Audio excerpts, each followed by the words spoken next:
And we have some more breaking news coming in.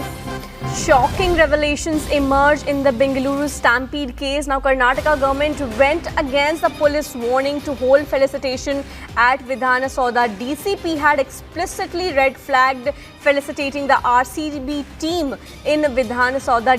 DCP had told that due to the shortage of the officials and personnels, making bandobast would not be possible, and we have accessed the letter dated June 4th written by DCP, and he has clearly warned against the felicitation at Vidhana Soudha RCB cricket team. He has written has a great fan following across the country and organizing the event in a hurry on the grand steps of Vidhana Soudha when lakhs of cricket fans will arrive at Vidhana Soudha will lead to problems in the bandobast arrangements. We have Harish Upadhyay joining us this morning. Harish, please take us through this letter that DCP has clearly indicated that it is going to create problems because we do not have adequate arrangements.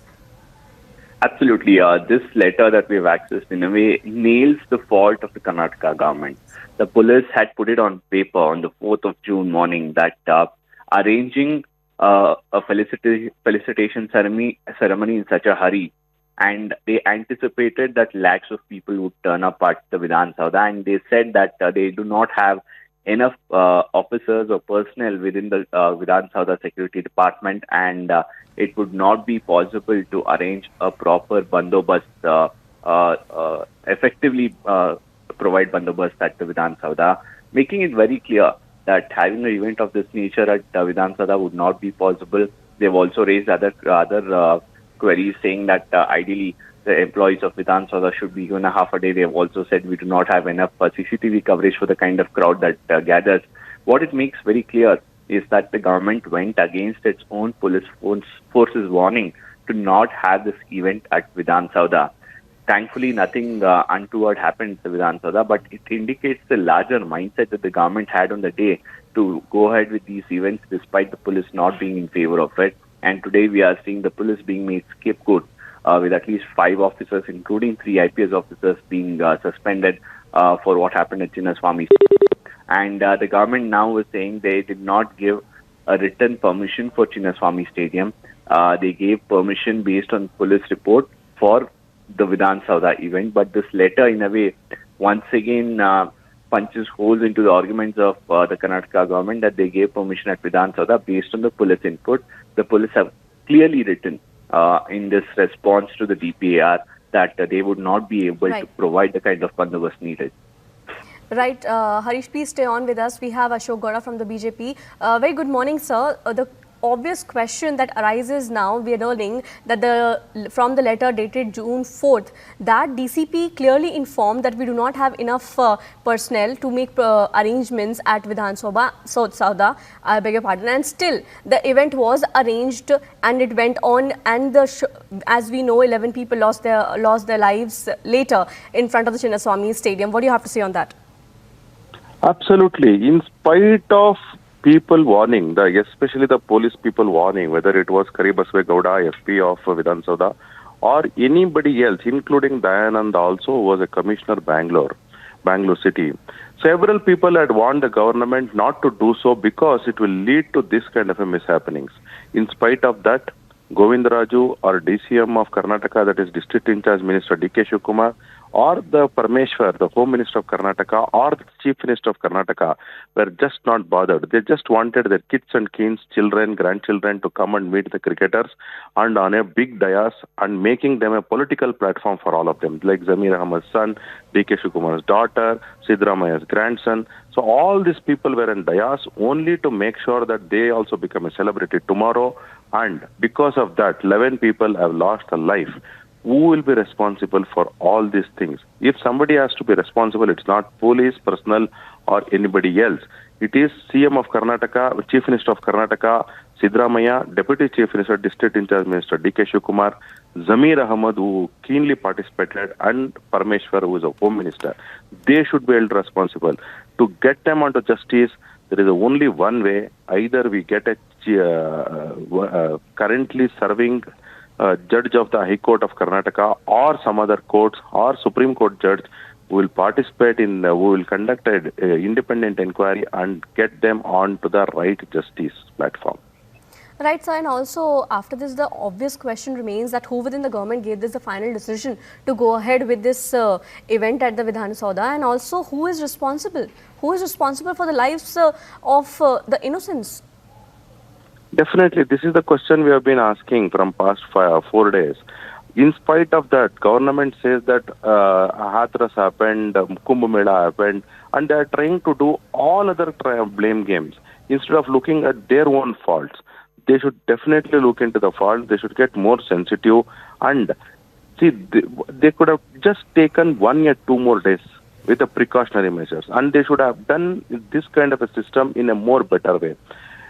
We all know that Chinnaswamy Stadium fits maximum 34,600 people, part 1. Part 2, even if they wanted to call 5 lakh people, 10 lakh people, even 20 lakh people, there should have been a parade starting from one point and ended in Chinnaswamy Stadium, or starting from Chinnaswamy Stadium, ending somewhere else, with 3-4 kilometers of walking, barricading, and all the proper infrastructure which need to be taken care when people gather.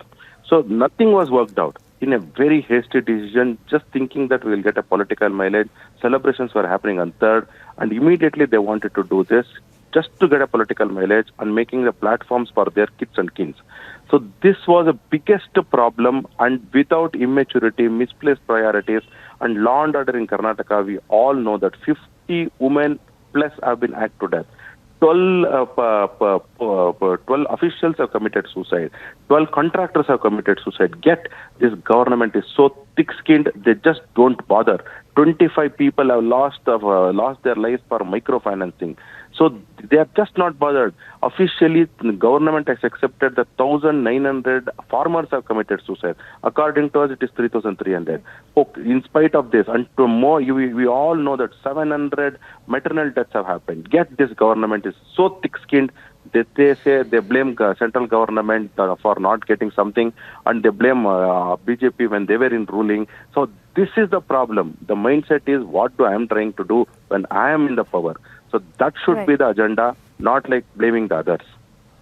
Right. Thank you, Mr. Soudha, for joining us and keeping your perspective in front of the viewers. Harish, the police is clearly being made the scapegoat because there is a letter that we have from June 4th, and there was clearly no clear command or a coordination either between the RCB team and the government officials as to whether this event should happen or should not happen, because they clearly went to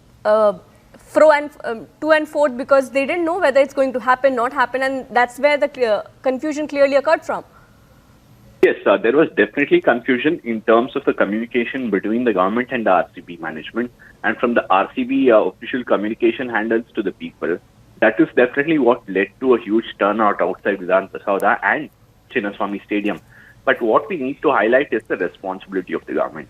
If the government feels that its own officers are saying that there could be a huge crowd that could gather and that could lead to problems, then why didn't the government on the 4th morning come out and make it very clear in front of the media and through other communication channels that this event is not happening today?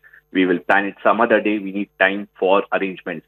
And it would have been justifiable as well. Remember, this event was supposed to happen within 16 hours of RCB winning a tournament. They won the tournament around 11:30, 12, and by around 3:30 is when they planned the next afternoon that they planned that this event would happen at Vidhana Soudha. You look world over, you look within India. India won the T20 World Cup, and the parade, open bus parade in Mumbai happened a good few days later. They got that kind of a time, and here that wasn't the case. And let's also not forget that the police also ensured that they also told that their force was stretched, because for the 3rd evening they were deployed for the public screenings that were happening. Because post-match celebrations would happen, they had to deploy people at certain junctions and areas. And by the time they wrapped up, it was 4th morning, 3 a.m. or 4 a.m. And again, to expect them to be at these places, deployed at these places at 11 in the morning, the police did mention that they were stretched and they needed more time. Now the question is, who within the government overruled the police and ensured that this event took place at Vidhana Soudha? Just a mere political secretary getting sacked is not something that can be justified, because surely the Chief Minister can't be overruled by a political secretary. Network 18 is now the clear leader in digital media with 55% more users on native platforms and social media than Times Internet. Network 18, the undisputed leader of news networks, way ahead of the times.